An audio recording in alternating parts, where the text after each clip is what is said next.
Boa tarde a todos. Estamos iniciando mais uma sessão do Diálogo com o Pesquisador do dia 31 de agosto de 2020, às 16 horas e 17 minutos.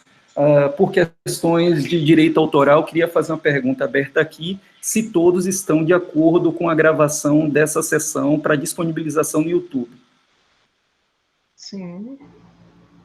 Não havendo manifestação contrária, então a gente dá início à gravação e inicia a sessão. Nossa convidada de hoje é a professora doutora Maria Conceição Lage, professora titular da Universidade do Piauí, que vai conversar conosco aqui sobre suas experiências acadêmicas e como foi se formando sua carreira para depois a assistência poder dirigir suas perguntas, tirar suas dúvidas, manifestar seus anseios, tá? Professora, a senhora tem o tempo aberto para suas apresentações, colocar, eu sei que a senhora já disponibilizou aqui uma apresentação que eu vou colocar aqui pública, para que as pessoas que estão aqui na assistência possam ver. Vocês já devem estar vendo aí, não? Já conseguem ver a apresentação da professora? Então, eu peço o seguinte, a manifestação de vocês, perfeito, a manifestação de vocês, eu peço que escrevam aqui no chat apenas a palavra inscrição, que tão logo a professora finalize a sua fala, eu vou lá e abro as perguntas para a participação de todos. Professora, seja bem-vinda, é uma honra recebê-la aqui no Diálogo com o Pesquisador. O programa de pós-graduação em Arqueologia e Patrimônio Cultural da UFRB e a sua comunidade de docentes, técnicos e discentes agradece muito a sua participação. Professora, a palavra é sua. Boa tarde a todos. Eu gostaria de iniciar agradecendo o convite, né? Eu me sinto muito honrada em participar do diálogo com o pesquisador. Acho assim, uma iniciativa maravilhosa. Muitíssimo obrigada, Carlinhos. E muito obrigada também a todos que fazem, né, o programa de pós-graduação em Arqueologia e Patrimônio Cultural da UFRB, né.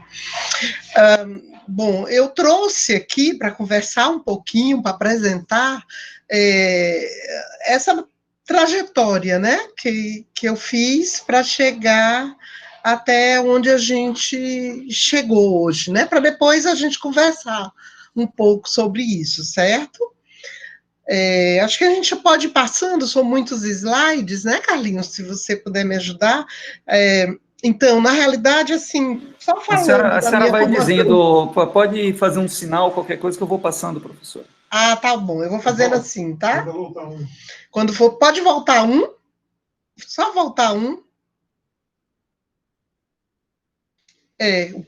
O próximo...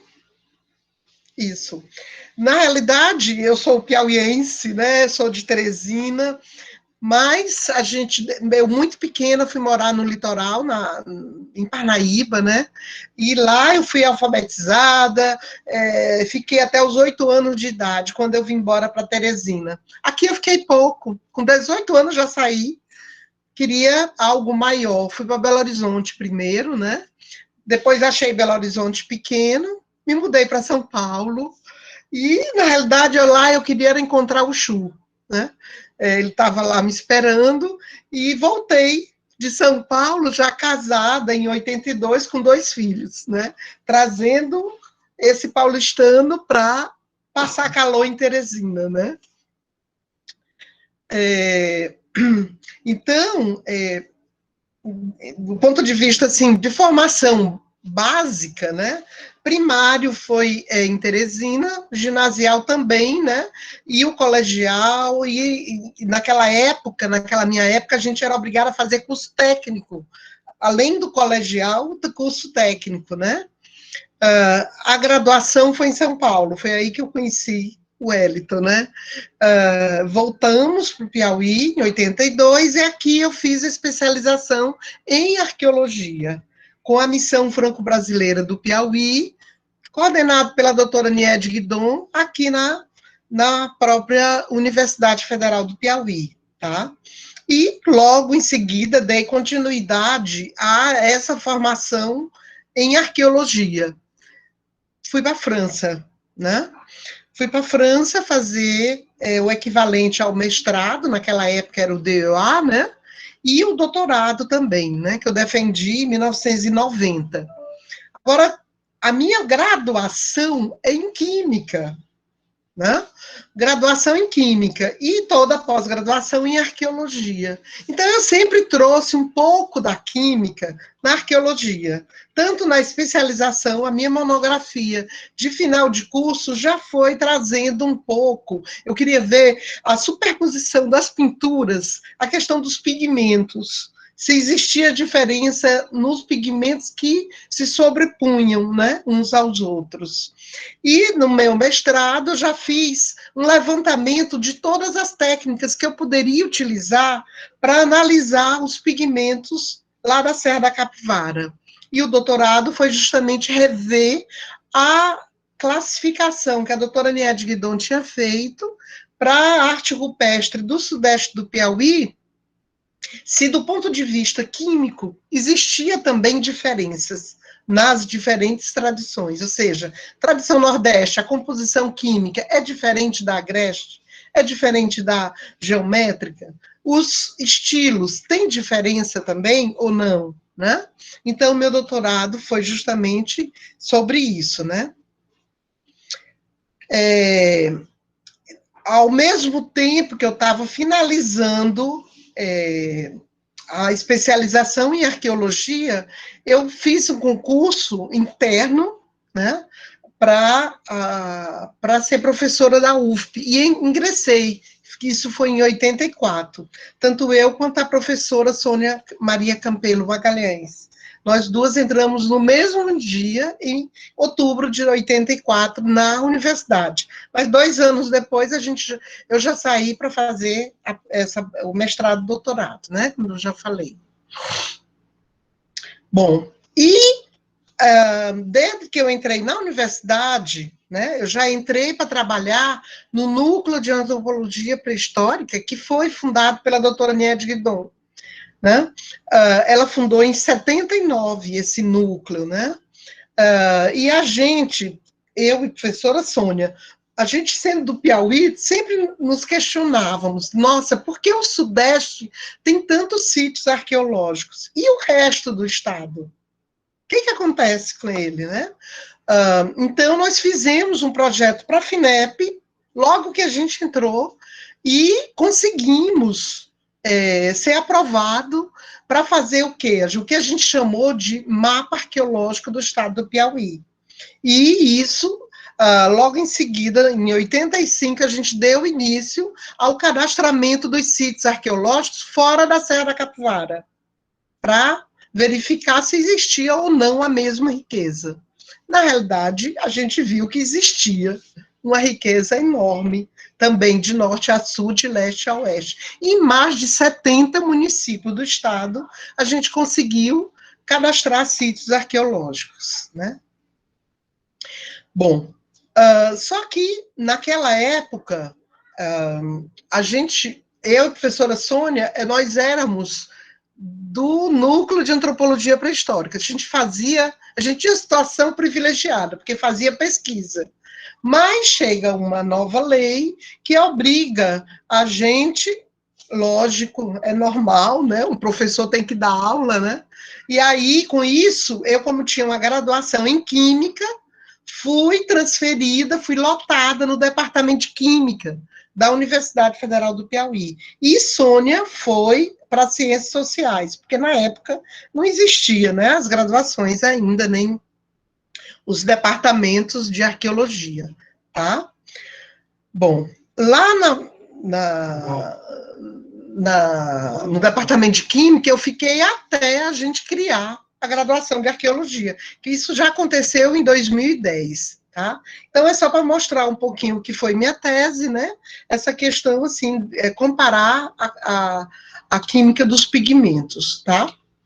Das diferentes tradições. Aí começamos a observar, fazer... Isso aqui eu acho que vocês estão cansados de ver, já essas imagens, né, todas, pode passar.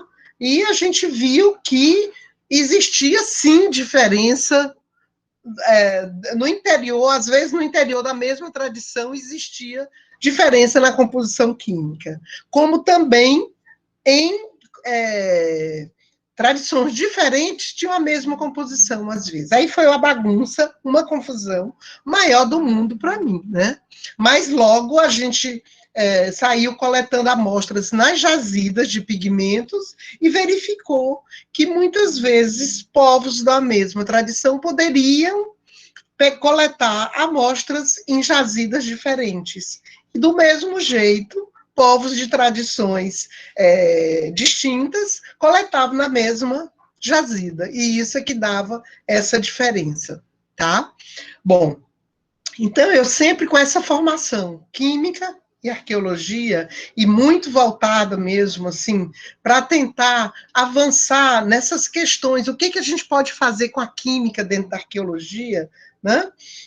Eu orientei monografias de final de curso de alunos da química mesmo, de alunos de história, de geografia, de biologia, de física, né? Nós tínhamos diferentes bolsistas no núcleo de antropologia pré-histórica de diferentes cursos, e a gente fazia esse tipo de trabalho, tanto eu quanto a professora Sônia Campelo, né? E daí também foram instaladas especializações dentro da universidade, e a gente também trabalhando nesse sentido de orientar trabalhos. E eu sempre voltada para essa questão, né? Do que nós chamamos, o que nós sabemos que é arqueometria, né? Aí, no início, logo, eu fiquei ligada também à pós-graduação da UFPE, né? Acho que foi quando eu né? E daí, lá, inclusive, eu tive a oportunidade de orientar 3 alunos em mestrado e uma aluna em doutorado. O Wellington acabou aqui, ó, ficou... O Wellington, socorro, está faltando carregar. Não, está carregando. Ah, desculpa, é a falta de... Então, lá eu orientei tanto no mestrado quanto no doutorado, tá? E aqui eu trouxe um pouquinho quem foram esses orientandos e que trabalhos têm sido realizados, né? Meu primeiro bolsista orientando de iniciação científica foi o José Ocean Gadelha de Lima, que é um cearense, ele é hoje da Universidade Estadual do Ceará, do campus de Crateús. E isso aconteceu entre 92 e 93, tá? Aí podemos passar. A professora Joina Freitas Bosch, que hoje é professora aqui da arqueologia da Universidade Federal do Piauí, inclusive ela chegou a ser minha chefe, né, aqui. Professor Luiz Carlos Duarte Cavalcante, também foi meu orientando de monografia de final de curso, de iniciação científica, de mestrado, tá? E eu fui co-orientadora dele no doutorado, que foi na Federal de Minas Gerais. E hoje ele é professor nosso aqui da graduação em arqueologia também, tá? Igor Linhares de Araújo foi também me orientando, né? E sempre trabalhando com essas questões da química e arqueologia. No caso do Igor, foi por cerâmica, né? E Igor hoje é técnico em arqueologia, técnico superior aqui da Federal do Piauí, do nosso curso, tá? Bom, Renoir é um aluno de química, foi um aluno de química também que fez um excelente trabalho. Isso aqui, essa imagem que a gente está vendo, foi a primeira fábrica de laticínios do Nordeste. Fica em Campinas, do Piauí. E a segunda do Brasil, tá? E é um patrimônio abandonado, infelizmente, né? E a gente conseguiu fazer algum tipo de trabalho, e foi a monografia dele, um trabalho de iniciação científica também, né? Justamente para verificar o porquê da degradação tão rápida em alguns setores, né? Bom, Agnello Fernandes de Queiroz, que também foi me orientando no mestrado aqui da Federal do Piauí, tá? E hoje trabalha com a Fundação Casa Grande. O Antônio Josinaldo, também da Silva, hoje é professor na Serra da Capivara, lá no Instituto Federal. Larissa de Moura Fontes, foi me orientando de mestrado, e ela é hoje arqueóloga do IFAM da Paraíba. Romério Alves de Carvalho trabalhou com os cachimbos para verificar o que eles fumavam, né? Também professor do IFP, né? O Alonils foi me orientando de mestrado na Química e é professor também do IFMA, né? Do Instituto Federal do Maranhão. Auremília da Costa Carneiro também foi me orientando de mestrado, e ela trabalhou como arqueóloga do IFAM de Alagoas, tá?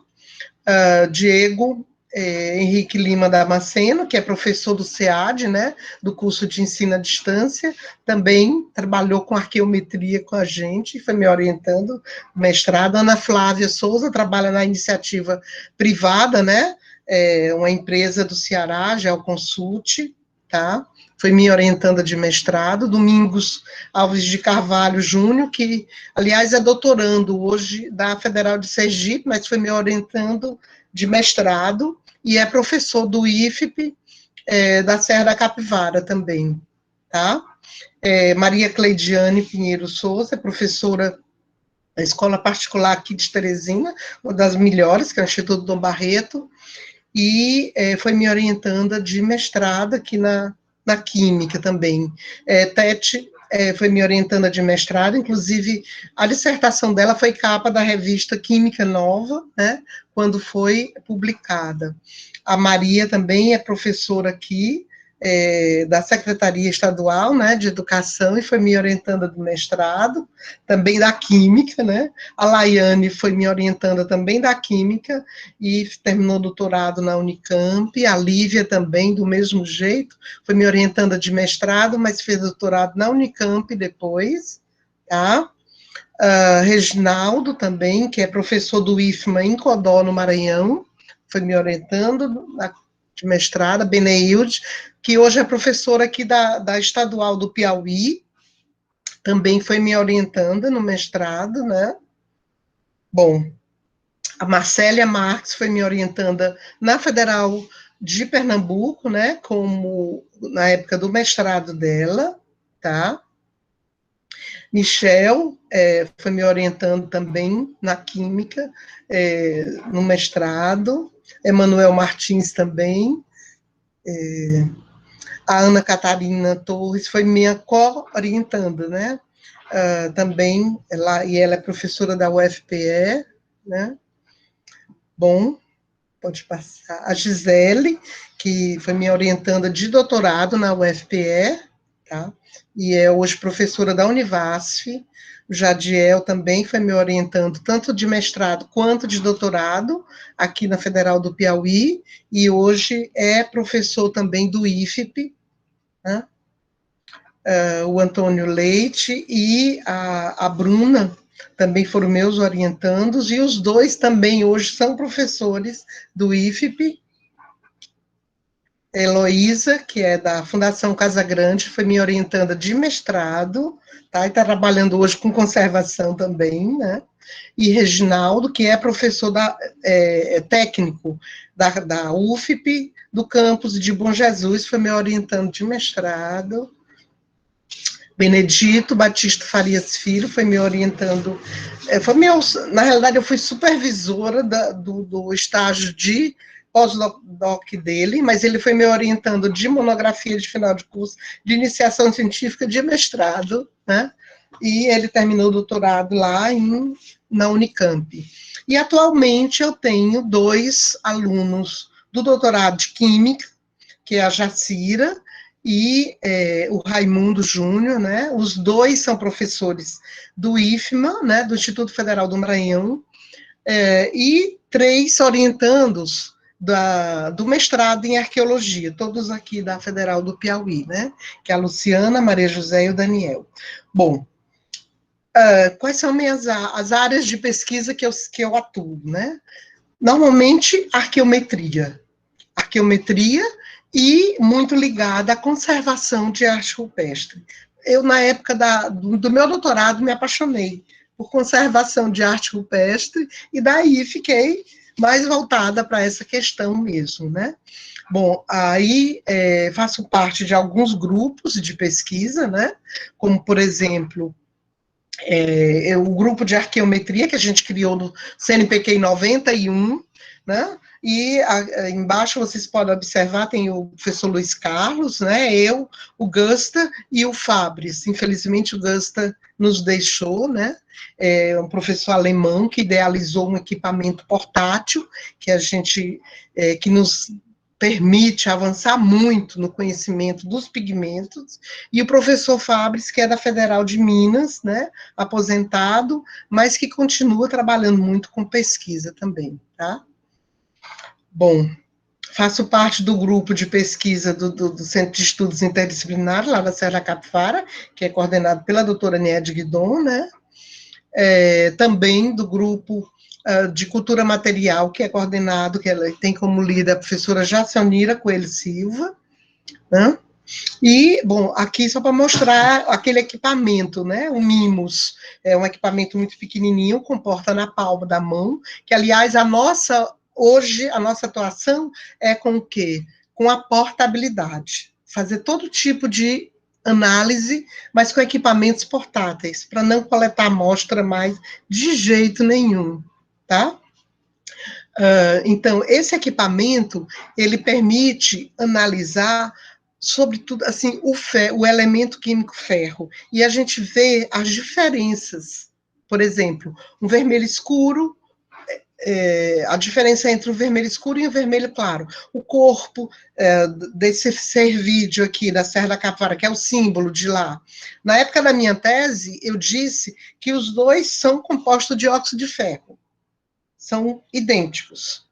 Mas hoje, com esse equipamento, a gente sabe que não são tão idênticos assim. Os dois são óxido de ferro, mas um é uma hematita muito bem cristalizada e a outra não.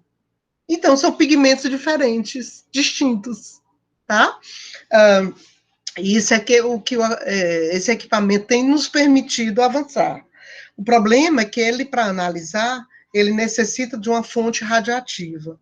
E aí é só o problema, a portabilidade dele fica um pouco mais dificultada, né? Porque a gente precisa de uma autorização especial para poder levar ele para o campo, tá? A fluorescência de raio-x portátil, né, que a gente, aqui está o professor Benedito utilizando, que tem nos dado importantíssimos resultados, a gente leva para o campo, e aqui você pode observar, né, onde você está analisando exatamente o ponto onde você está coletando aquele seu espectro, tá? E aí você vê a composição química elementar dos pigmentos, tá? Esse microscópio USB, que a gente também carrega para o campo e nos dá muitos resultados, pode aumentar até 400 vezes. Esse aparelho que nos permite medir temperatura, umidade, na realidade, a velocidade do vento, a luminosidade do lugar também, né? E é muito importante para a coleta de dados de trabalhos de conservação, tá? Esse aqui nos mede a radiação UV, né? E também nos dá bastante informações. Esse termômetro digital, que nos permite medir a temperatura da rocha e comparar com a temperatura do ambiente, são dados importantíssimos, né? Isso aqui todos nós conhecemos, arqueólogos, a trena digital, que é maravilhosa, nos facilita muito. Antigamente, hoje a gente quase não está mais usando, mas a gente chegou a usar esse Gigapan, que nos permite fazer levantamento de um painel, aqui no caso a Pedra do Ingá, tá? Com a quantidade muito grande de imagens, de tomadas de imagens, tá? O código Munsell, que tem muita gente contrário, mas a gente continua usando, tá?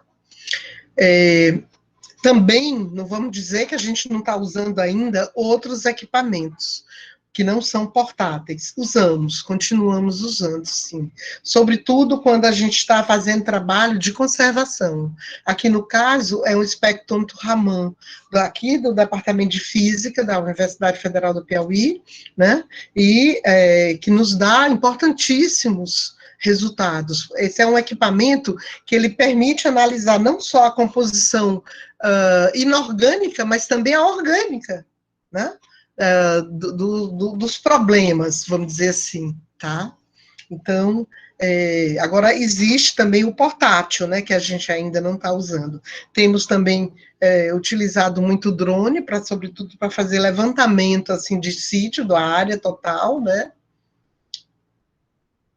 Bom, aqui no caso, né, o aplicativo do Strec, né, que nos permite, né, vamos dizer assim, aprimorar uma imagem fotográfica e nos dar mais informação sobre onde tinha pintura e desapareceu, né?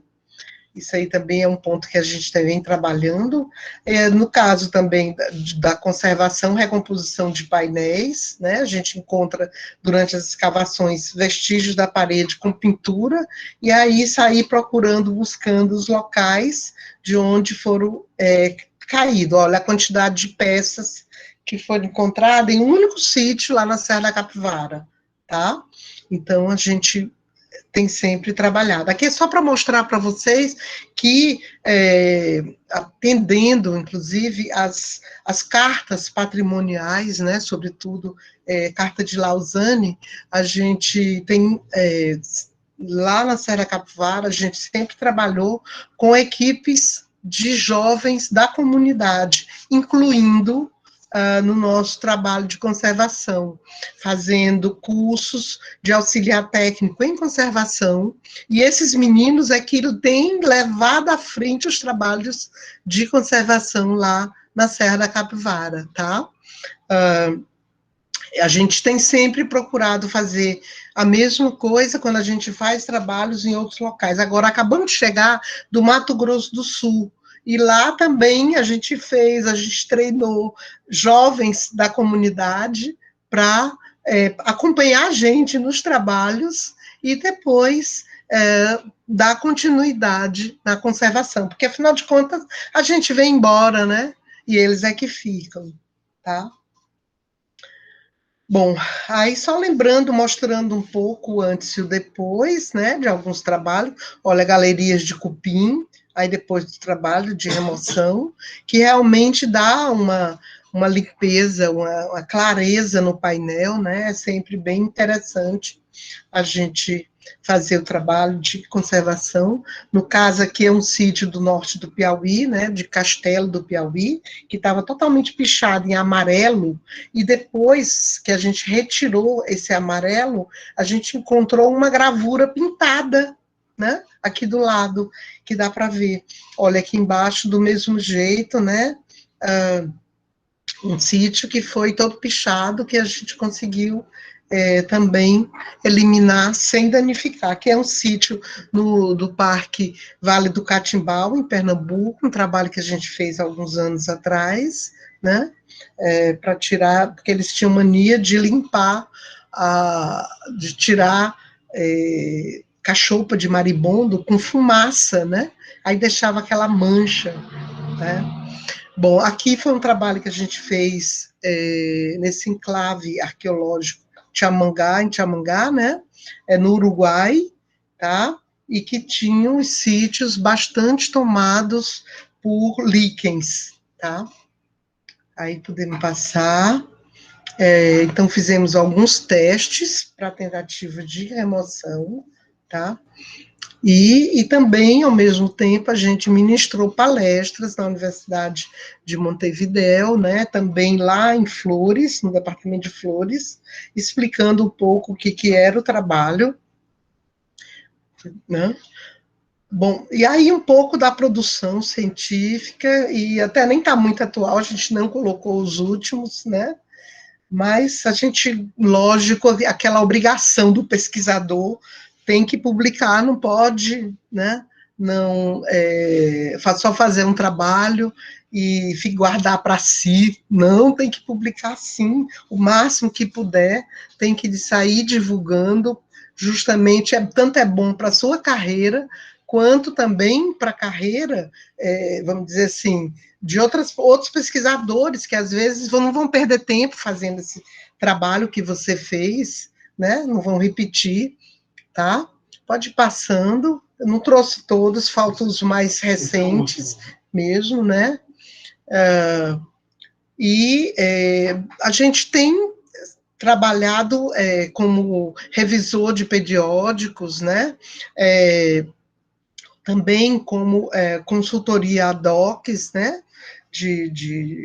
E também para entrevistas, né, de divulgação científica, como o Globo Repórter fez uma reportagem com a gente aí, né, aqui também na época do IFRAU, que teve na Serra da Capivara, algumas premiações e homenagens que a gente recebeu e ficou muito honrado, né, com isso.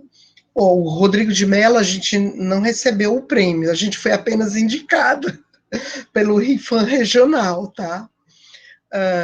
Também foi uma honra enorme, até junto com o professor Echevarne, né, participar da banca lá na Universidade de Coimbra, da defesa da Rosiane Lima Verde, né? Bom, alguns projetos financiados, né? E também participações e palestras, atividades de extensão, todas as atividades são importantíssimas. Não só as atividades científicas, mas as atividades de extensão, as atividades administrativas também são importantes. Aí eu quero só parar um pouquinho nesse, só para dizer que de nada adiantaria, de nada, tudo precisa também ter junto que a família, que eu acho que é um bem enorme, que faz parte da vida de qualquer pesquisador. Então, a gente não pode, faz parte dela também, e é um agradecimento especial, porque foram momentos, assim, lembro que minha filha era pequenininha, tinha 1 ano de idade, 2 anos, e eu passava sempre longe dela, fazendo trabalho de campo, e, no entanto, tudo isso deu certo, porque ela virou arqueóloga até, né? Então, foi uma maravilha. Na época da minha tese, eu fiquei 5 meses longe dos filhos. Nada de graça, né? A gente sabe disso. Eles eram pequenos. Fiquei 5 meses longe deles, tá? Mas deu tudo certo, viu? Então, a vida da gente é essa. Aí tá aqui, olha, eu com o Wellington, né, e os 5 netos que a gente tem, isso aqui em dezembro passado, agora vão nascer mais 2 gêmeas, né, vão ser 7, tá? E é grande alegria, né? Bom, e o último slide, né, que a gente tem sempre que dá o beijo lá da Serra da Capivara para vocês todos, tá? E agradecer muito essa oportunidade da gente conversar um pouquinho, tá bom?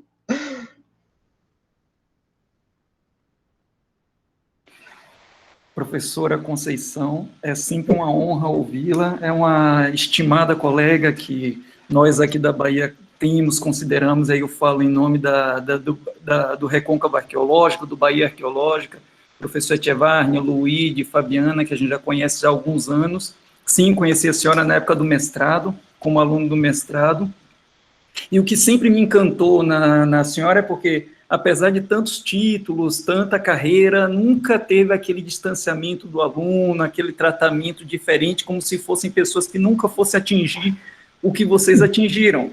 Né, e a senhora assim, deve entender bem por que eu estou fazendo essa referência, porque para nós que estávamos fazendo pós-graduação, era muito bom ter um alento de um professor que está se aproximando, procurando ajudar, procurando auxiliar. Eu lembro bem quando eu estava na Serra da Capivara, fazendo as disciplinas com a senhora, indo para campo, e a senhora... uma das coisas mais fantásticas, que é uma daquelas coisas que você aprende sobre a humildade acadêmica, é no dia que a senhora levou a gente para campo, para trabalhar com conservação de um sítio. Eu não lembro bem o sítio, mas lembro do contexto. E lá a senhora pega 3 técnicos que não tinham sequer formação de graduação, mas diz, eles vão dar aula para vocês na pós-graduação. E eu lembro que uma colega nossa ficou irritadíssima, achando aquilo ofendidíssima, e de repente os meninos deram um show de conhecimento, um show, um espetáculo. Então, mostra que o conhecimento não está necessariamente da academia, como a senhora absorveu tão bem isso, e digo, são pessoas da comunidade, São Raimundo Nonato, ensinado pela senhora, que a senhora teve todo o desprendimento para ir lá, mostrar como faz e fazê-los técnicos de fato. Então, é um relato de uma vivência que eu digo com a senhora, que mostra esse outro lado bem particular da sua própria traço de personalidade. Tá? Queria, então, conduzir aqui as perguntas, e aí já tem aqui uma colocação do Moisés. Você quer falar, Moisés, fazer sua colocação? E inscrições aqui no chat, gente, por favor. Moisés saiu? Eu acho que ele saiu, né? Não, ele está aqui. Ah, tá. Ele faz o seguinte comentário, Moisés. É engraçado apresentar essas ferramentas de trabalhos tecnológicos, porque desmistifica aquele estereótipo do arqueólogo com ferramentas primitivas e limitadas. É verdade isso, né? Quando eu comecei na arqueologia, tinha um mito que a gente tinha que sofrer para lugares difíceis, passar dificuldade, e eu sou defensor da tese de que nós somos trabalhadores, não somos sofredores. Se pode passar bem, vamos passar bem. Esse negócio de ir para campo, para ficar sofrendo em barraca, foi um tempo. Isso não existe mais. Hoje em dia, o que puder ter de aparato tecnológico, seja bem-vindo.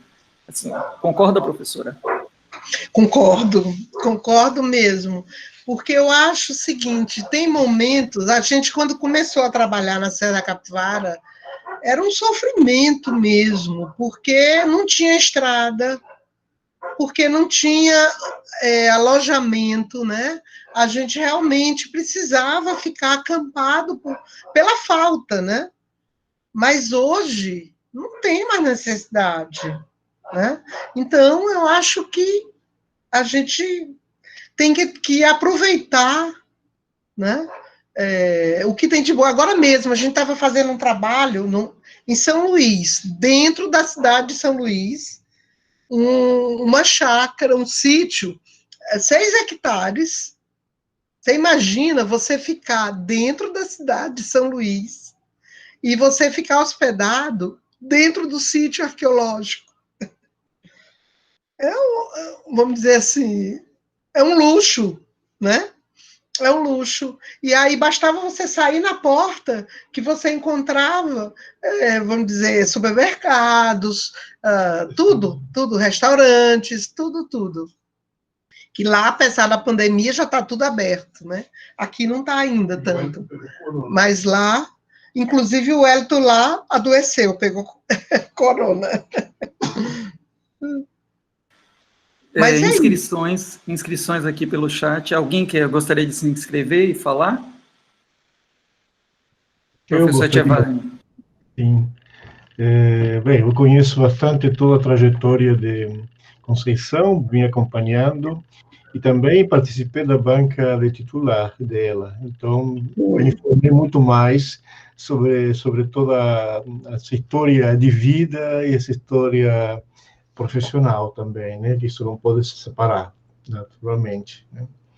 Então, ela tem realmente uma admirável carreira profissional, né? É fantástico. E, que eu saiba, é pioneira nesse sentido de trabalhar com arqueometria aqui no Brasil, né? Ou seja, abriu um campo profissional extraordinário, e que eu saiba até hoje, não tem outro centro que trabalhe especificamente com arqueometria dentro do Brasil, né? Então, meus parabéns e todos os meus elogios para você, Conceição. Eu tinha algumas perguntas. Bom, eu sei que fundamentalmente seu trabalho é mais voltado para a conservação, né? Preservação dos sítios com pinturas. Mas quem sabe se você não conseguiu, a partir dos trabalhos que tem feito, né? Na verdade, eu tenho duas perguntas, só que não entendo a minha letra. Estou tão longe que não consigo saber o que eu escrevi aqui. Mas, enfim, era assim, o que eu queria perguntar. Nós somos arqueólogos mesmos, ou seja, nos interessa muito as questões sociais, as questões vinculadas às comunidades, a quem pintou, ou seja, reconhecer algum gesto, algum comportamento social daqueles grupos, que nós temos tão pouca coisa, né, além dos grafismos, a gente tem poucas referências sociais, culturais desses grupos, né? Às vezes os sítios arqueológicos não oferecem as condições para escavações, né? Você tem muita dificuldade em encontrar sítios que comportem um espaço, um contexto, digamos assim, adequado para obter outras informações de caráter social.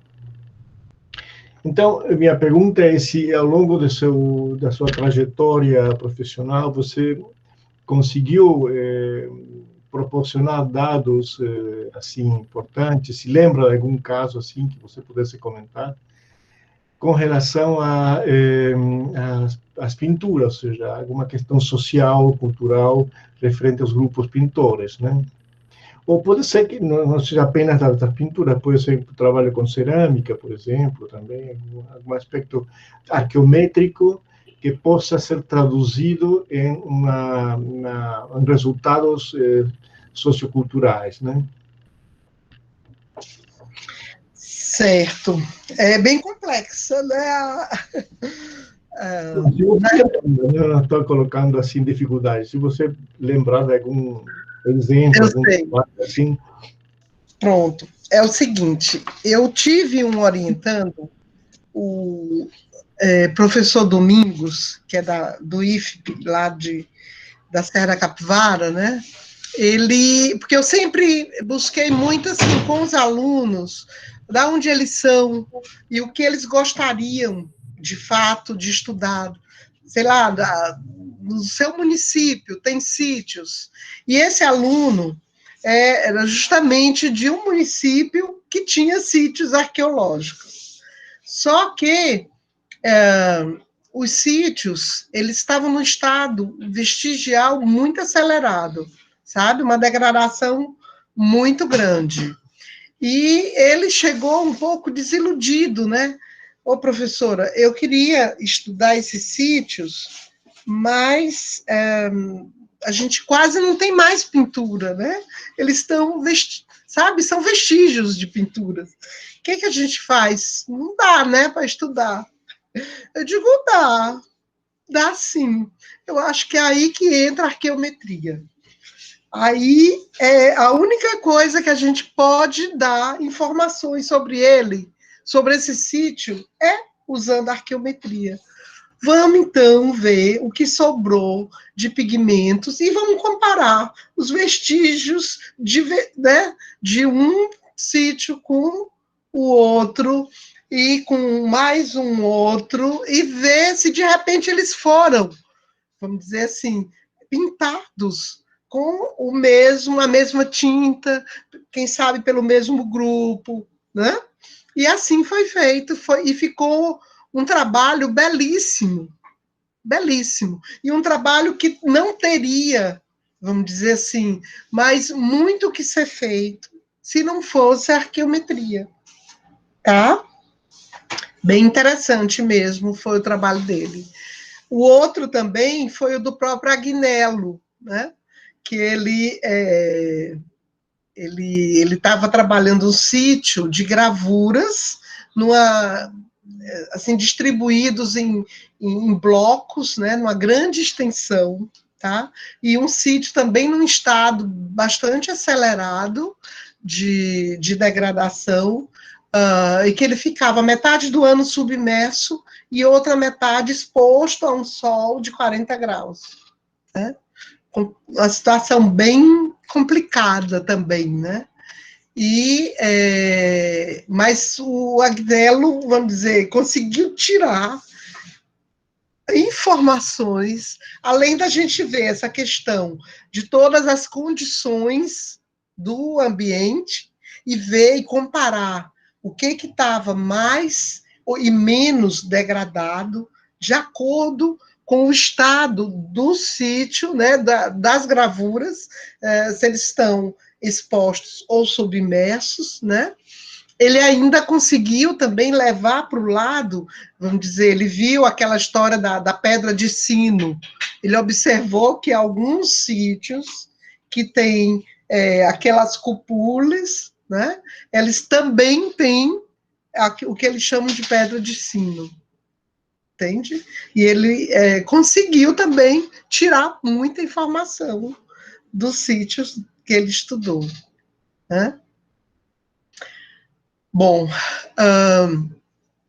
eu não, assim, não lembro de todos, mas eu digo, a gente sempre encontra um pouco mais de, vamos dizer, de informação que a gente pode tirar, ou do suporte rochoso, ou, no caso dos sítios de arte rupestre, né? Mas, assim, por exemplo, dos cachimbos. Então, como que eles foram fabricados? Eu não sabia que fumava eles. Não, infelizmente, a gente buscou isso. A gente foi atrás de buscar isso, essa informação. O que foi para a gente limitante? É que as técnicas orgânicas, para a gente retirar, vamos dizer, as substâncias, a gente iria danificar muito, a gente ia ter que botar eles submersos em soluções. Aí a gente iria praticamente impedir análises futuras, tá? Aí a gente só levou mais para o lado mesmo, vamos dizer, microscópico, da observação mesmo, né? O sal do laticínio. O sal do laticínio, você pode falar. Ah, tá. Outra coisa bem interessante foi que o Hélio estava me lembrando aqui, foi da fábrica de laticínios, lá de Campinas do Piauí. Ela tinha um espaço lá que estava se desfazendo, se transformando em pó, se degradando completamente, sabe? E vamos dizer assim, mais a parte interna do que a externa. Aí o que a gente encontrou? A gente encontrou uma quantidade muito grande de sal, de cloreto de sódio, sal comum. E depois a gente conseguiu entender que, na realidade, ali era onde eles depositavam o sal para fabricar o queijo e a manteiga, né? Então, esse sal se impregnou depois na própria construção. E foi isso que fez com que a degradação fosse mais acelerada também, né? Perfeito, muito bem, obrigado. Olha aí, é um prazer enorme estar aqui, lhe ver hoje, viu, professor Etchevarri? É um prazer enorme. E é verdade, você foi da minha banca de professor titular. Que coisa boa, né? Eu vi também o professor Carlos Xavier, né? Está aqui também. É um prazer participar da sua banca. Obrigada. Viviane. Boa tarde, professora. Gostaria de dizer que foi um prazer ouvir a sua apresentação e me apresentar, né? Sou a professora Viviane aqui, professora do curso de Museologia, ofereço os componentes relacionados à área da conservação preventiva e venho escrevendo um projeto sobre conservação dos sítios de representação rupestre, né?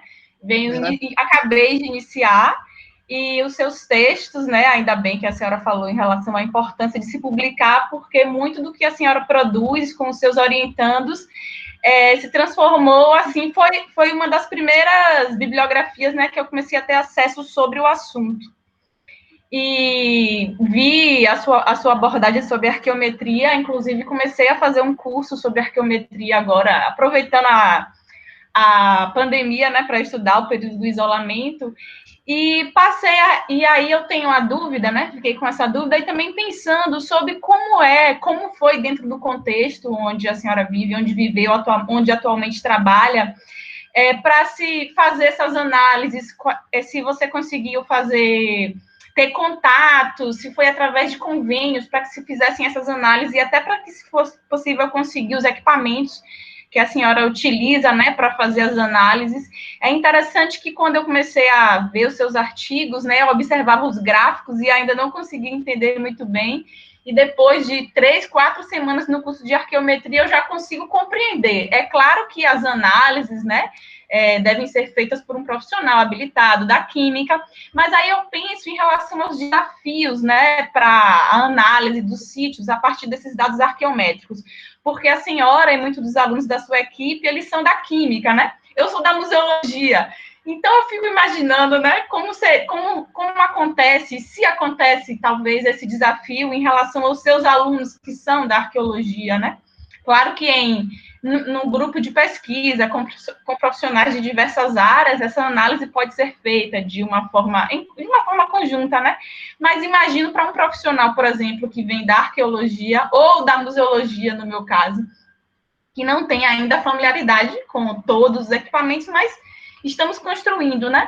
Então, minha pergunta é mais no sentido de um comentário, né, sobre os desafios para esse trabalho, para essas análises, para a utilização dos equipamentos, até para os recursos financeiros para que se possa conseguir, né, esses equipamentos, se a senhora fez convênios, se utilizou parcerias com os outros laboratórios de física, né, da universidade. É isso.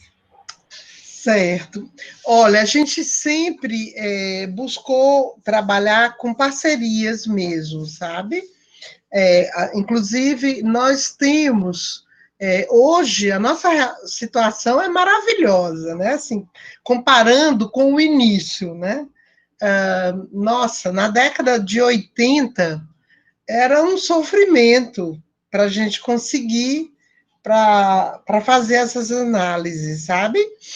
A gente, quando eu fui fazer meu doutorado, eu tentei primeiro fazer no Brasil. O primeiro lugar que eu fui foi no MAI, eu fui para a USP, né? Que na época era de arqueologia mesmo, porque Federal de Pernambuco era história. E eu, como química, né? E daí não consegui, em lugar nenhum, né? Porque todos me achavam, o pessoal da química, em São Paulo, eu fui na química, no estudo de química, e fui na arqueologia, né? E o pessoal da química me achava louca, querer trabalhar com a mostra arqueológica. E o pessoal da arqueologia dizia, não, isso aí a gente não tem, não é?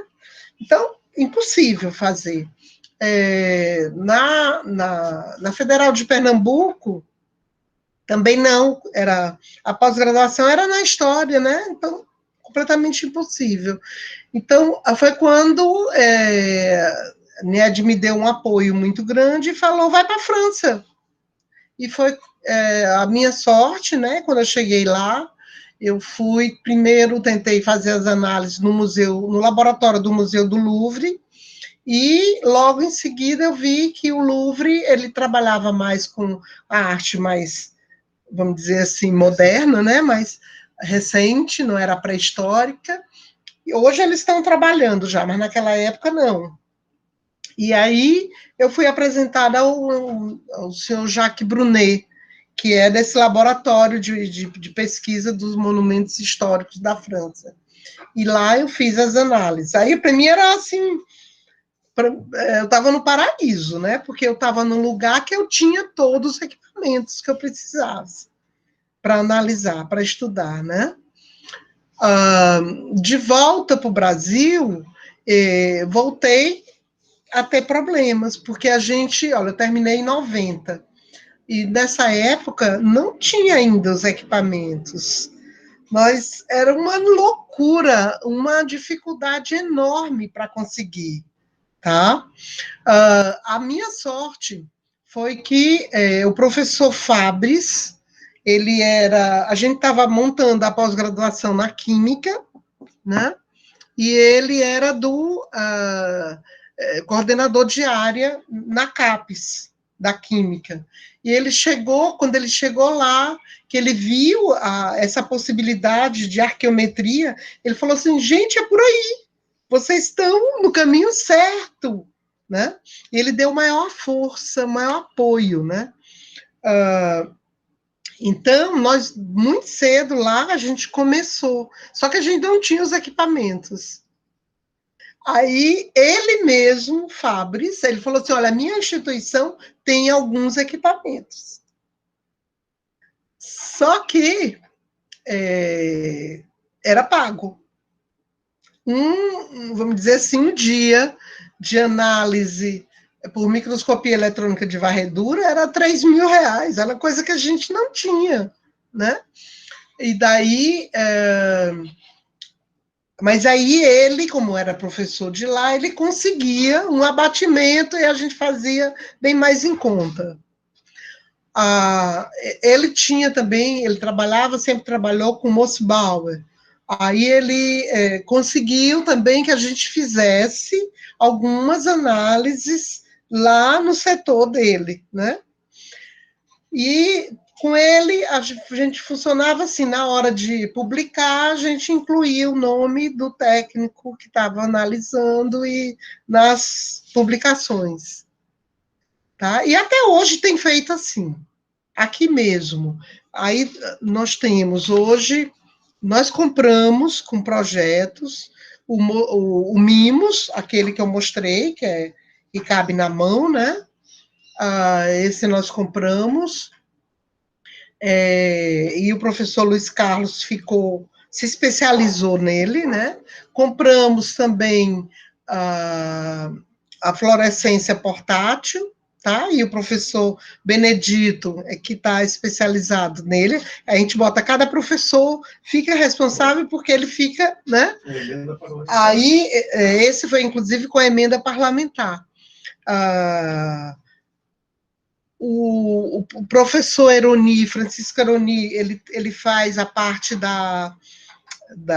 do Rama, das análises Rama, e aí a troca que a gente faz é essa, de incluir o nome deles nas publicações, para não pagar, para não ter que comprar reagente, porque tem outros também que pedem em reagentes. O MEV, nós temos um MEV aqui no curso de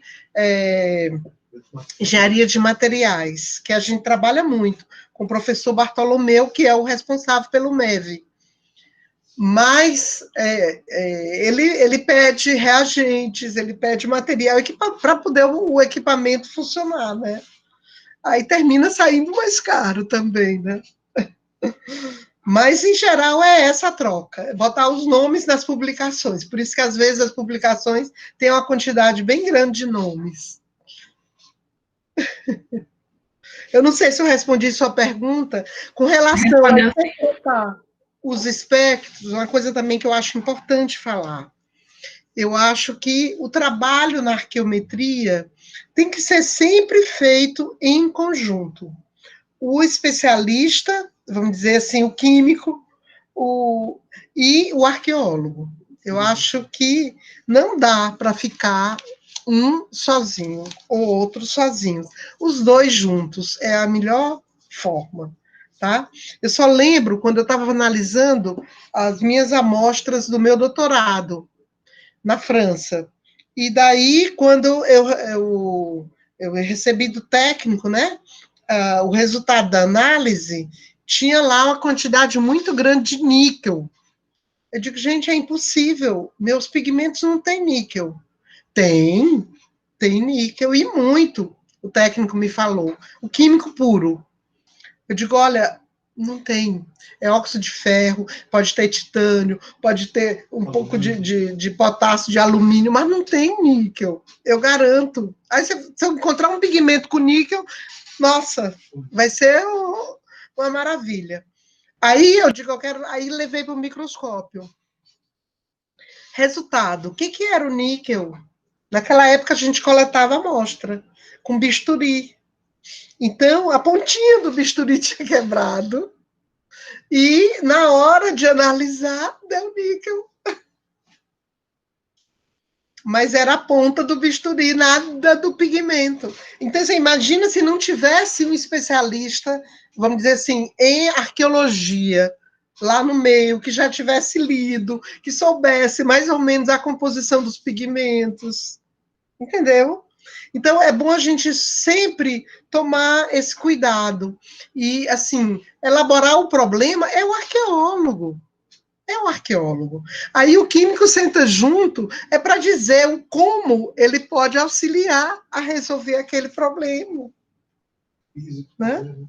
O físico também. Mas não é o físico nem o químico que vai resolver, que vai, vamos dizer assim, formular o problema.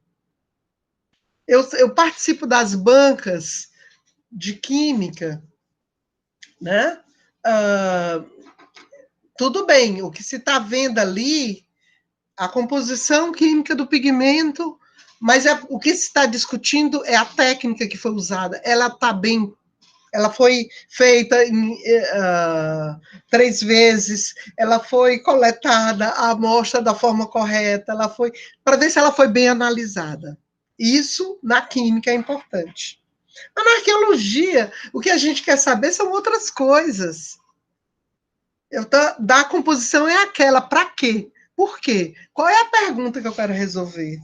Que eu quero responder, né? Então, é isso. Eu acho que o conjunto é que torna o trabalho, assim, interessante e confiável mesmo. Tá, Viviane? Obrigada, professora. Carlos Xavier. É um prazer rever Conceição e rever o Wellington, assim como o Etchevarne também. Você nem tanto, Carlinhos. Mas puxando a brasa para minha sardinha, queria que você falasse um pouquinho sobre o trabalho que você fez em Ingá. Porque em Ingá, a gente vai para Ingá, fica só vendo a pedra, e o entorno nunca foi devidamente trabalhado. Tá ruim o som dele, né? Deixa eu ver aqui se eu escrevo. Deixa eu fechar. Eu repito, eu posso repetir. Ele diz o seguinte, que ele puxando a pedra para minha sardinha, eu queria que você falasse um pouco sobre Ingá, que a gente fica olhando a pedra, e o entorno às vezes passa batido. Certo. Bom, já posso falar? Pode. Aqui eu perdi vocês agora. Pode falar que a gente está te vendo, Conceição. Está me vendo, né? Bom, na realidade, o que foi o trabalho do Ingá?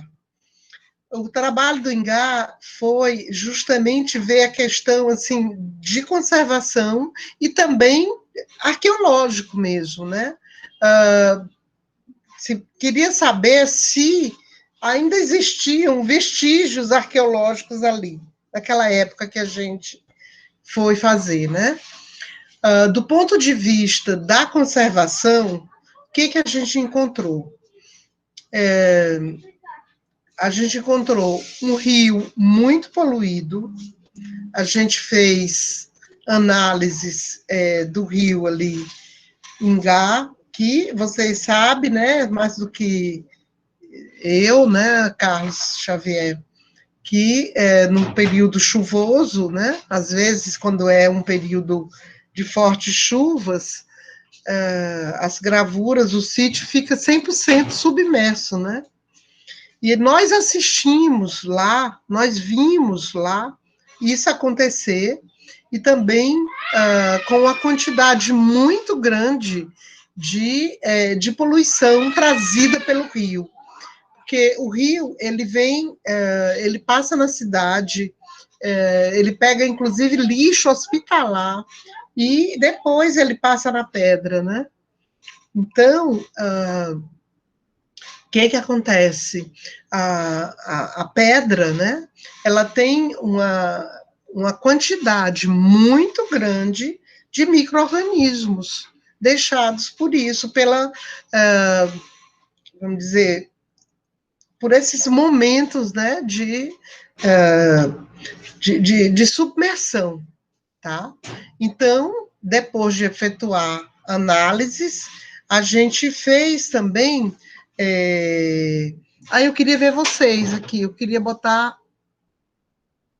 Certamente você tocou na tela, e aí aumentou só você deve estar se vendo, né? Eu aumentei só eu. Como é que eu faço? Você tocou na tela e aumentou sua tela. Você tem que tocar 2 vezes na sua imagem, que volta a todos os quadradinhos. Ou você vai no canto inferior. Você está no computador ou está no celular? Eu estou no computador. Então, você vai no canto inferior direito, que tem 3 pontinhos. Você clicando nele, você vai lá, muda o layout de apresentação. Alterar layout. Obrigada, Carlinhos. Pronto, agora estou vendo vocês. E aí, o que acontece? Esse sítio, as paredes do Ingá, completamente cheia de micro-organismos, tá? Então, na época, nós fizemos um levantamento de produtos que a gente poderia utilizar para aplicar, né? Para fazer uma higienização, tá? Do painel como um todo. E isso nós fizemos durante, eu acho que deu mais de ano, né, Wellington? Algum tempo, várias aplicações em períodos distintos. E fazia aplicação, passava um tempo, analisava. 18 meses. Né? Fazia aplicação, analisava depois, tá? Para ver o que acontecia. Do ponto de vista, assim, de vestígios, a gente, infelizmente, assim, a professora Jacionira que coordenou essa parte, né? E a maioria dos vestígios arqueológicos já tinham sido retirados, né? Foi pouco material, de fato, que foi encontrado ali, tá? A gente sabe também que aquela situação que a gente tem hoje da Pedra do Ingá não é a situação original, que ali foi pedreira, que ali foi, inclusive o rio, ele, vamos dizer assim, o sistema dele mudou, né? Porque existia uma grande quantidade de rochas que foi quebrada, parece até que foi usada como calçamento lá em João Pessoa, né? Então, e isso fez com que houvesse uma mudança no fluxo da água do rio. A dinâmica do rio mudou bastante, né? O que mais? Percebemos também, a gente fez análises da parede, né? E a Pedra do Ingá, além de gravada, ela já foi pintada também. Tem vestígios de pigmentos vermelhos. E analisamos por fluorescência portátil, e é óxido de ferro, igual um pigmento vermelho mesmo, tá? Hematita. Então, aí, de tanto passar a água ali, o rio, e o vento e tudo, vamos dizer, hoje não tem mais pigmento, mas ela já teve. Tá? Analisamos a água desde a BR até... A qualidade da água, a gente analisou desde a BR até a passar, depois do rio, depois do sítio, depois que ela passa ali.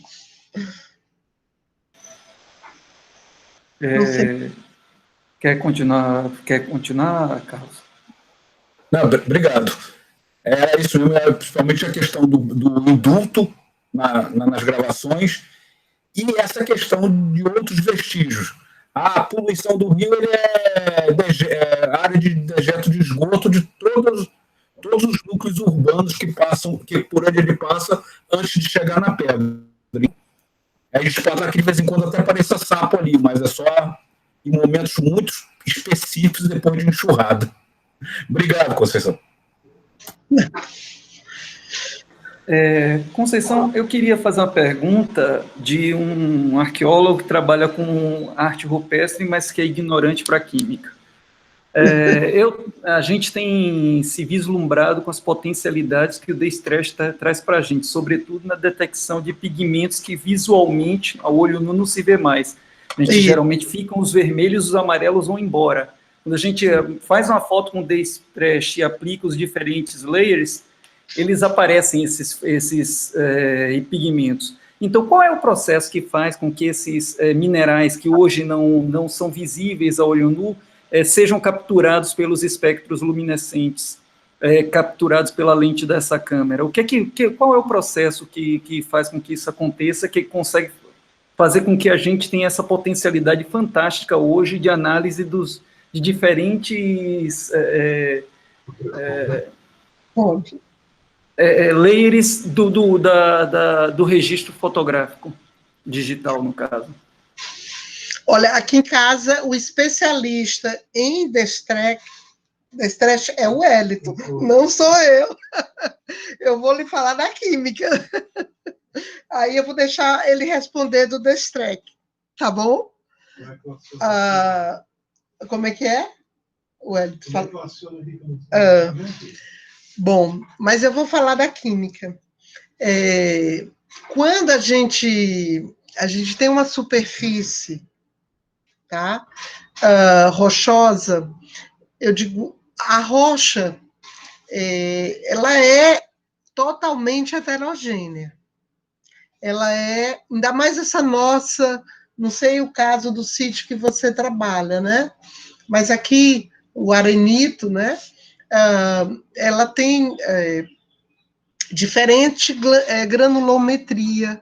Ela, quando ela foi sedimentada, né, ela se formou, vamos dizer assim, ela ali dentro, ela guardou o quê? Líquido, ela guardou gás, ela guardou substâncias diversas, né? E superficialmente recebeu a pintura. Só que a pintura, ela não fica só na parte 100% superficial. Por conta dessa porosidade e dessa, vamos dizer, heterogeneidade, ela reage de forma diferente. Com um seixo, ela não vai se misturar. Mas com, vamos dizer, um sal, vai. E ela penetra ali um pouquinho. Então, sobra aquela, vamos dizer, mesmo que tenha ido embora a parte superficial, aqui entrou, não vai embora. Aqui entrou um pouquinho. Quando a gente chega lá com o equipamento, com a fluorescência, para analisar, eu vou focar pontos. O meu equipamento, ele tem um microscópio na ponta. Quando eu vou analisar, eu estou observando o que eu estou analisando. Exatamente o pontinho que eu estou vendo que tem uma tonalidade diferente. Aí, aquilo ali, eu analiso, aquele pontinho. E aí eu vejo que naquele pontinho eu estou encontrando ferro. Né? Foi o que aconteceu lá no Ingá, na Pedra do Ingá. Tá? Se eu for do lado, eu já não acho. Mas foi aquela porção que penetrou da superfície para o interior, né? Da rocha, e ficou lá, sobrou aquele restinho, que nos permite analisar hoje. Tá? Então, quando a gente pega uma superfície que eu sei que já existiu pintura, mas hoje eu não vejo mais, né? Então, eu posso fazer o que a gente chama de mapa químico, daquele pedaço ali, tá? E ver, olha, aqui eu tenho uma concentração maior. Aqui eu tenho ferro, ali já não tenho, sabe? Aí vou encontrando uma forma de mapear, de encontrar o meu, vamos dizer, a minha composição diferente de outro lugar, de outro ponto da superfície, tá? Agora, com relação ao aplicativo aí do Destrec, né? Eu vou pedir o Wellington para responder você, Carlinhos, pode ser? Ele que é o especialista. Pois não. Como é que eu ligo aqui? Cadê o teu aí? Cadê o teu? Pronto, tá aberto. Estão me vendo? Sim, você tem que só abaixar um pouquinho a câmera e para ver seu rosto. Isso, e aí eu peço... eu fecho sua câmera, seu microfone aqui, Conceição. Pronto, pode falar.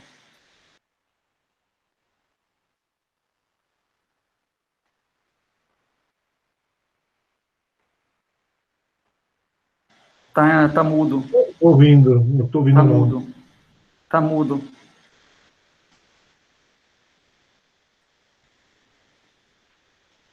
Tá mudo. Conceição. Vai pro de Conceição.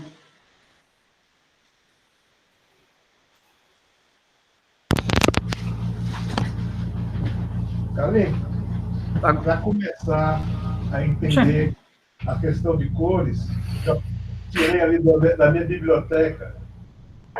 Liga o microfone. Você não sabe... Peraí, que isso aqui tá virando uma confusão. Não, peraí.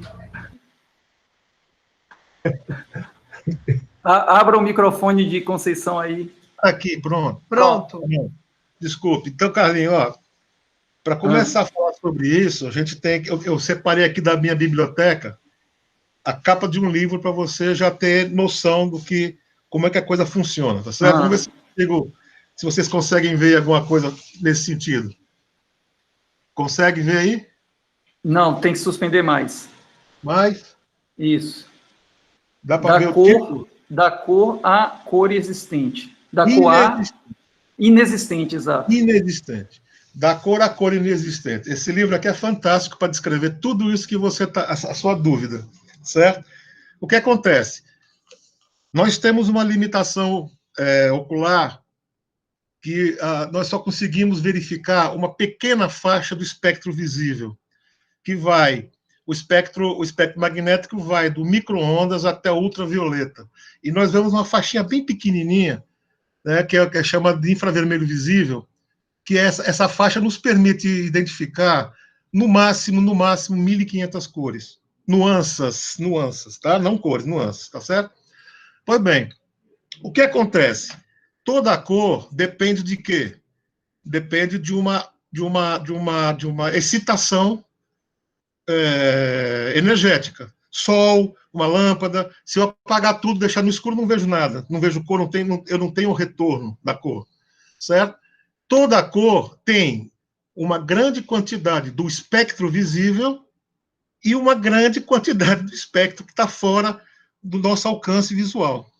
Pois bem, o sol, o vento, a água, o tempo, tá? Normalmente dissolve essa cor visível. Vou te dar um exemplo bem aqui que você vai poder ver agora na campanha eleitoral.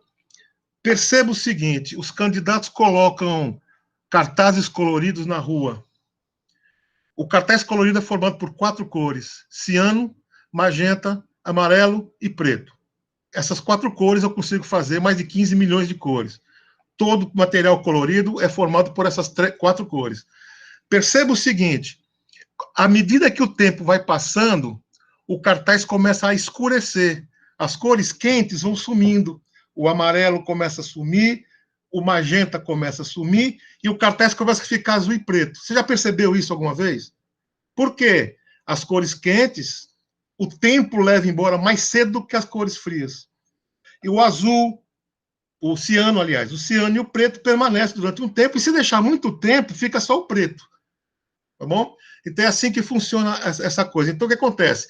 Ficou ali exposto na parede ali, na rocha, uma pintura que sofreu queima na floresta, efeitos eólicos, efeito da chuva, contato com material vegetal, roçando naquela, né, animais que se coçam que roçam na rocha e também tira esse excesso de tinta, fica qual? Vai ficar somente aquela cor do espectro invisível, da cor que eu não vejo, que eu não percebo. Pronto. Isso é a explicação grossa, tá certo? O que acontece agora? O que faz o Destrec? O Destrec altera os filtros. Ele te coloca filtros que você não tem naturalmente.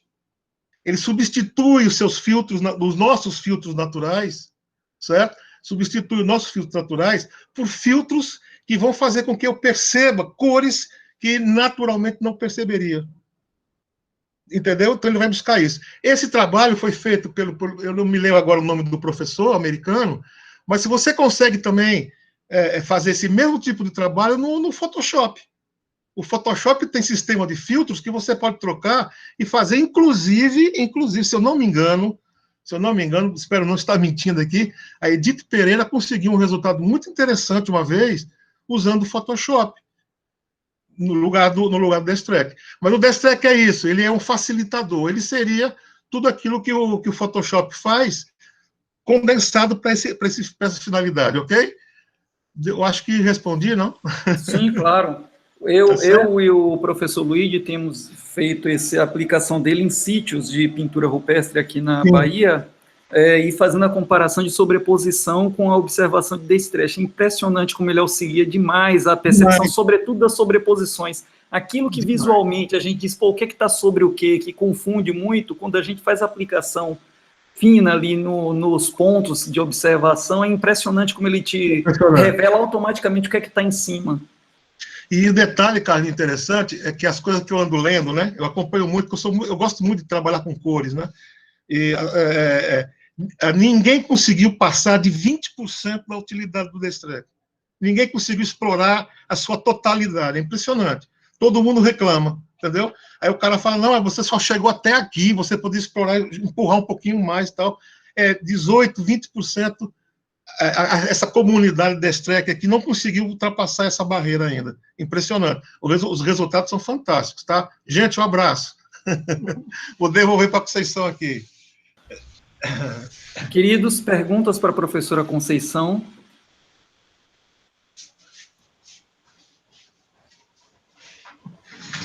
Professor Luigi, por favor. Boa tarde a todos. Não sei se essa questão que me incomoda vai recair novamente sobre o Wellington, mas é uma questão justamente sobre cores. Em vários sítios... Está escutando? Em vários sítios, professora Conceição, eu vejo alguns motivos que parecem que mudam de cor. O mesmo motivo pintado, uma parte dele está de uma cor, outra parte está em outra. Geralmente é o amarelo transformando em branco, mas acontece com outras cores. Eu queria saber se isso realmente de fato acontece, e se isso acontece, se existe alguma... quais cores se transformariam em quais cores? Isso é reação química, não? Olhe, professor Luiz, é isso mesmo. O que a gente sempre tem que ter noção, assim, e consciência é que o que a gente tem hoje é completamente diferente do que foi pintado. Né? Existe uma transformação, sim, na Austrália. Eu não sei se vocês chegaram já a ler, alguma época ainda na minha tese, eu vi resultados de um trabalho de um sítio que foi pintado em amarelo e hoje ele estava vermelho. Né? A gente já viu que isso acontece com a forte exposição solar. Né? Do jeito que se a gente for aquecer, né? Uma goetita, né? A goetita é o óxido de ferro hidratado. Se a gente aquece, né? Ela vai desidratar e vai ficar vermelho, sim. Que a hematita é o óxido de ferro sem água, né? Então, e também do ponto de vista dos pigmentos, como você bem colocou, às vezes a gente tem uma pintura, uma parte dela tem uma tonalidade e outra tem outra tonalidade totalmente diferente, né? E isso, olhe, é ao longo tempo de exposição que tem essas transformações. Por quê? Porque a composição química desses pigmentos, vamos dizer, ele reage com o tempo. Ele, dependendo das condições, né, ele sofre, né, o processo de oxidação é mais intenso, né? Se ele recebe luz, se ele recebe calor, se ele recebe umidade, tudo isso varia, ou poeira, vai mudar, sim. Então, a gente tem que ter essa consciência. O que nós temos exposto hoje é totalmente diferente do que foi pintado. Não é a mesma coisa. Eu já lutei para conseguir um orientando para trabalhar, mas não consegui ainda. Sempre dá problemas, porque realmente são problemas.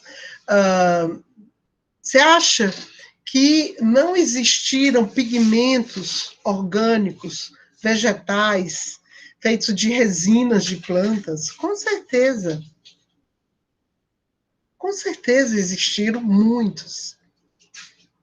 E se degradaram ao longo do tempo. Desapareceram. Né? Tudo que a gente sabe que é orgânico, com o tempo, ele polimeriza, ele se degrada. Tá? Eu procurei muito, na época da minha tese, encontrar os ligantes. Porque a gente sabe que toda tinta é formada por quê? Por uma parte que dá cor, pelo pigmento, pelo ligante e pelo fixador. Não é isso? O ligante é que ajuda na plasticidade, na aplicação. Vamos dizer, o fixador é a carga, é o que faz com que ele dure mais tempo, fique mais tempo. Só que, infelizmente, não encontrei. Eu procurei, eu fiz análises, procurei muito ligantes, mas não encontrava mais nada, sabe? Não encontrava mais nada. E daí, do mesmo jeito, eu acho que tintas vamos dizer, de vegetais foram muito usadas. Foram muito usadas. Mas hoje a gente não tem mais. A gente só tem o que foi resistente ao tempo. São as argilas. São os óxidos, né? De resto, a gente não tem mais. Mas não significa dizer que elas não foram pintadas, não foram usadas. Deve ter sido. Eu acredito que foram, sim. Tá? Agora, lhe dizer, um pigmento, hoje, sei lá, branco, né, que você falou, o branco que ficou amarelado. Depende de muito, assim, pode ter acontecido muita coisa para ele mudar a cor também, sabe? Nós temos, uma reação química, nós temos, por exemplo, na Toca do Estevão, não sei se vocês lembram, na Serra da Capivara, tem uma onça belíssima, que ela é pintada e que ela está virada, né, assim. Quando a Niede estudou na época da tese dela, ela não falava que ela era pintada. Para ela não era pintada em branco. Foi só depois de muito tempo de observação e de análises realizadas que a gente viu que ela foi, sim, pintada em branco. O próprio pigmento, vamos dizer, ele pode... Olha, se ele foi aplicado de uma forma líquida, a reação é outra, ele penetra mais. E isso é uma coisa que a gente também tem buscado muito, entender o estado da tinta, o estado físico da tinta. Se líquido, se pastosa, né? De que forma, se sob forma de pó, né? Então, essa onça é um belo exemplo vamos dizer, de uma transformação ao longo do tempo mesmo, né?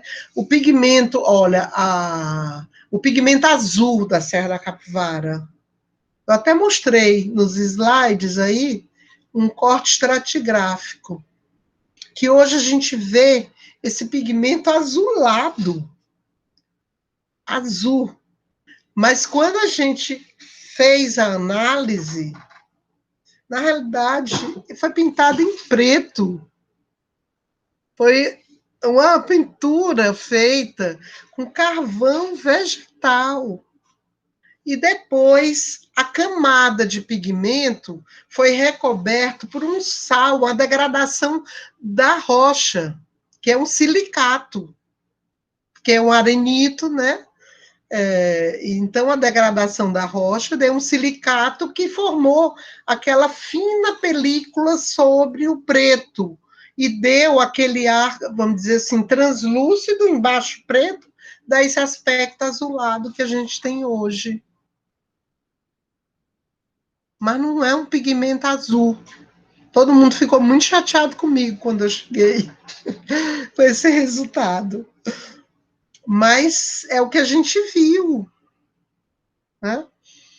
Aí é isso, as observações, assim, das transformações, porque tudo é uma reação química mesmo, que acontece ao longo do tempo em exposição, dependendo do sol, dependendo da temperatura, dependendo, vamos dizer, da água mesmo, do vento, de tudo, dos micro-organismos que vivem ali também no ambiente, né? É muita coisa para a gente observar, tá? Perfeito. Mais perguntas? Professora, tem um dado da carreira da senhora que a senhora passou meio que ao largo quando fez sua fala, e eu gostaria de explorar um pouquinho isso. Quando a senhora falou da sua carreira, a senhora centrou muito naquilo que foi sua carreira como pesquisadora, mas tem um dado que é importantíssimo, que às vezes passa despercebido, que é a sua construção de um processo de formação na universidade. A senhora iniciou na UFPI com todas essas dificuldades que a senhora relatou, mas lá dentro a senhora cria um curso e consegue depois formar uma pós-graduação. Isso não é um ganho pequeno, é uma percepção do momento especial do momento político que permitiu que aquilo fosse feito. Hoje vocês têm laboratórios, tem a pós-graduação, a graduação, tem um museu que... tem técnicos, professores, todo um quadro técnico, vocês têm um centro de formação dentro da UFPI. A senhora entra sozinha e deixa um grupo lá, né? É um outro cenário. A senhora poderia falar um pouquinho desse momento da sua carreira? Ai, obrigada, Carlinhos. Na realidade, é verdade, a Federal do Piauí, inclusive, pouca gente assim sabe, porque isso é muito omitido, né? Mas a Federal do Piauí foi quem começou toda a pesquisa na Serra da Capivara. A doutora Niede Guidon, quando chegou no Piauí, ela buscou a Federal do Piauí e ela e toda a equipe da Missão Franco-Brasileira foram contratados como professores e técnicos. A Laurent Sorgel Ross, Laurent Perret, Vilma Chiara, que inclusive nos deixou tem pouco tempo, né? Daniel Ross, todos foram contratados como professores da Federal do Piauí, né? E, então, desde o início da chegada deles aqui, que que fizeram parte desse corpo, né? Aí, em 1978, a doutora Niede Guidon criou a primeira especialização, né, de arqueologia, lá na Federal do Piauí, tá? Depois, em 83, foi a segunda, foi essa que eu fiz, né, 83, 84, né? E daí, saíram depois todos os membros da missão franco-brasileira foram saindo, tá? E foi criada a Fundam, em 86.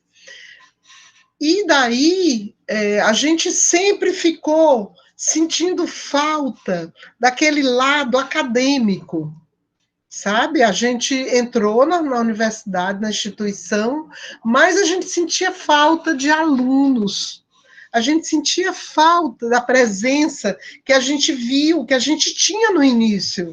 Fora o preconceito. Tá? Com os trabalhos todos, né? Fora o preconceito.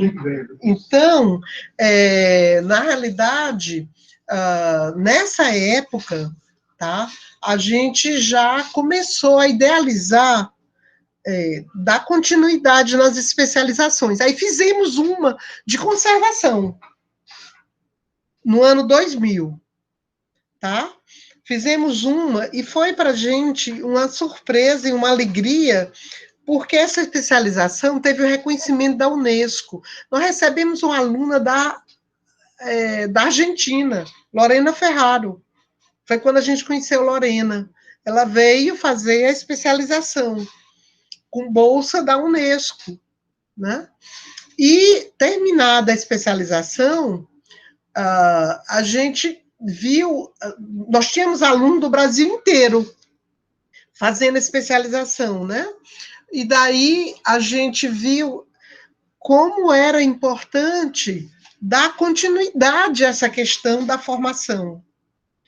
E a gente, olha, 1 ano é pouco, é muito pouco para formar um especialista em arqueologia e conservação de arte rupestre. E daí fizemos o projeto para criar a graduação. Em vez de fazer só a especialização, vamos fazer a graduação. Aliás, o nosso projeto original foi bem interessante, porque a gente fez, assim, um projeto que seria geral, né? Arqueologia, o aluno entraria para fazer arqueologia, paleontologia ou ecologia. Depois de 2 anos, ele iria optar em ir para arqueologia, ou paleontologia, ou ecologia. Tá? Então, mas se ele ficasse 2 anos, ele seria o quê? Tecnólogo em ciências. Tá? Bom, não deu certo. Na época, o governo era ainda a época do Fernando Henrique Cardoso, infelizmente as universidades estavam caindo aos pedaços, né? E a gente não pôde instalar esse nosso sonho. Aí, depois, quando a gente... Aí foi quando foi criado até na Univasf a graduação, tá? Mas a gente continuou com essa intenção de fazer dessa forma, né, que a gente dizia assim, olha, o que nós precisamos no Piauí é exportar arqueólogo, né? Bom, e daí demos continuidade, e em 2006 a gente conseguiu aprovar, tá? Mas o primeiro grupo, a primeira turma só entrou em 2008, que foi a graduação de arqueologia. E aí a gente já começou a trabalhar também na pós-graduação. E em 2009, 1 ano depois, a gente já aprovou uma pós-graduação junta, antropologia e arqueologia, que depois, em 2012, foi separado em 2 programas distintos, né? Eu não sei se era isso que você queria que falasse. Sim, claro, esse é um registro importantíssimo, porque isso faz parte dessa nova fase, né? A gente fala sempre da época do Pronapa, dos desbravadores da arqueologia histórica, dos desbravadores da pré-história, esquece dessas pessoas que estão nos seus estados fazendo história, né? E eu acho que é importante mostrar esse outro lado que se não fosse, é porque não é só pesquisa, mas também o fato de estar na administração, saber onde fazer o bom uso político das relações para conseguir as coisas, saber capitalizar pessoas, capitanear pessoas para projetos comuns, que hoje em dia é um dos centros de referência de arqueologia do país. Forma arqueólogos na graduação, na pós-graduação, né, a UFPI.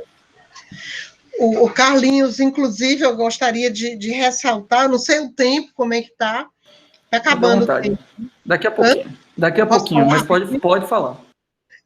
Não, porque eu vejo casos, assim, eu fico triste quando eu vejo colegas que não querem trabalhar na parte administrativa, e eu acho que faz parte, é aquela coisa, se a gente não ocupa esses espaços, vão ser ocupados por pessoas que fazem coisa que a gente não gosta, e que não são interessantes para a nossa formação, para a formação dos nossos discentes, né, para tudo. Só para você ter ideia, eu fui candidata a reitora, numa época, em 97, que a gente sabia que ia perder.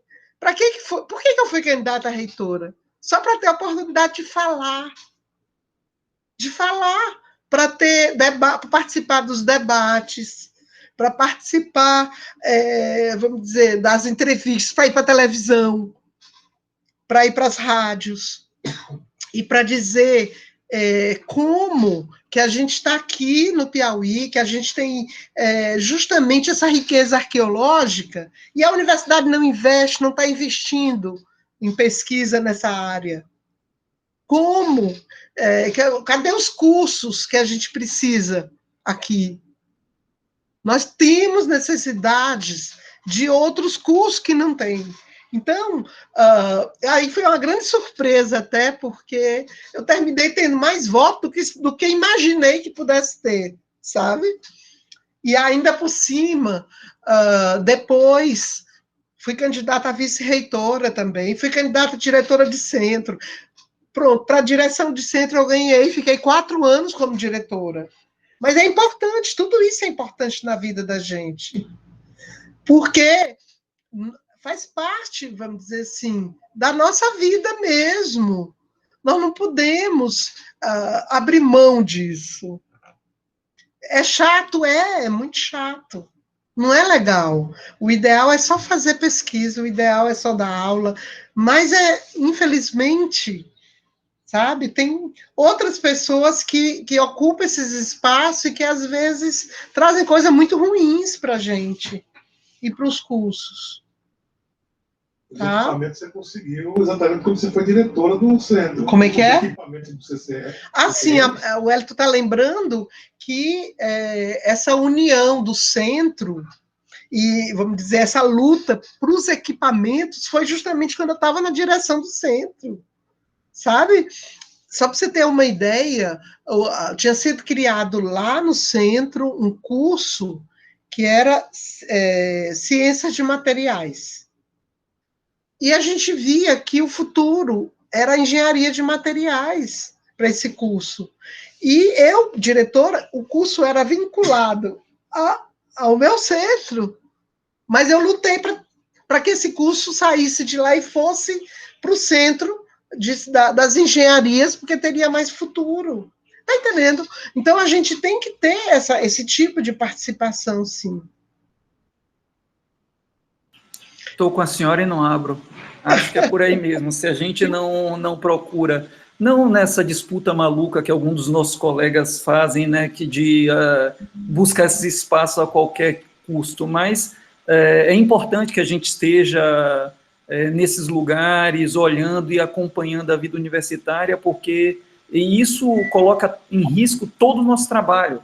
E quem está na base fazendo aquilo que é a função precípua da universidade, pesquisa, ensino, extensão, ação afirmativa, criando espaço para os alunos, acabam tendo esse trabalho hercúleo perdido, justamente porque a gente está negligenciando esses espaços, e é justamente lá onde essas coisas se constroem, ou apenas o ato de você estar em certos lugares para defender certas perspectivas. Não precisa estar na administração, mas você está percebendo, acompanhando de que maneira ocorre. Eu acho que eu concordo com a senhora, acho que é por aí mesmo. A gente tem que ocupar esses espaços,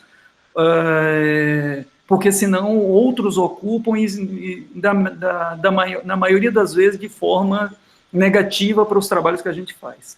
É verdade. Gente, a gente já está chegando às 6, já passamos das 6, mas se alguém ainda tiver alguma pergunta... Professora, ninguém se apresentou mais, eu queria agradecer imensamente mais uma vez a sua participação aqui em nome da comunidade do Programa de Pós-Graduação em Arqueologia e Patrimônio Cultural da UFRB, dos técnicos, dos discentes, dos docentes. Nós todos ficamos muito felizes com a sua participação e a palavra é da senhora para a sua despedida.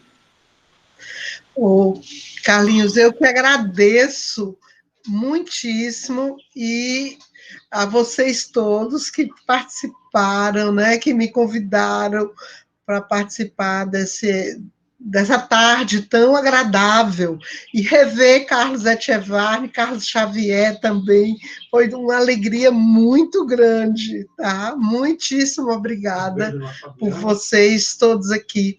Beijo na Fabiana também, né? E na gatinha. Júlia. Tá bom. E aí, então, dizer o seguinte, gente, é que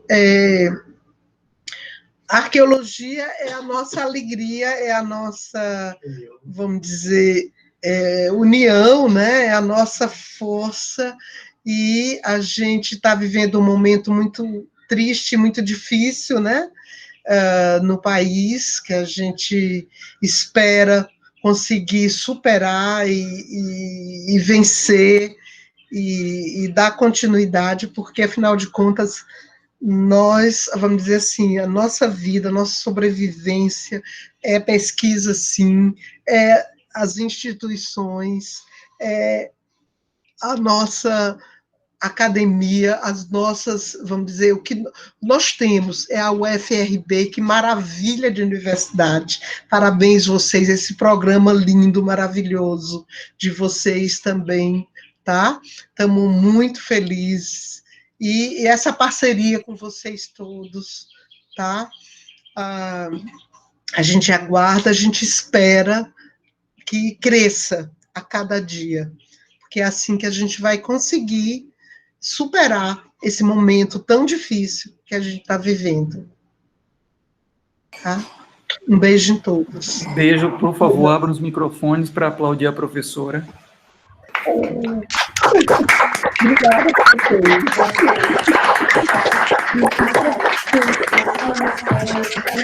Professora, mais uma vez agradeço e encerro, então, a transmissão. Obrigada. Tchau.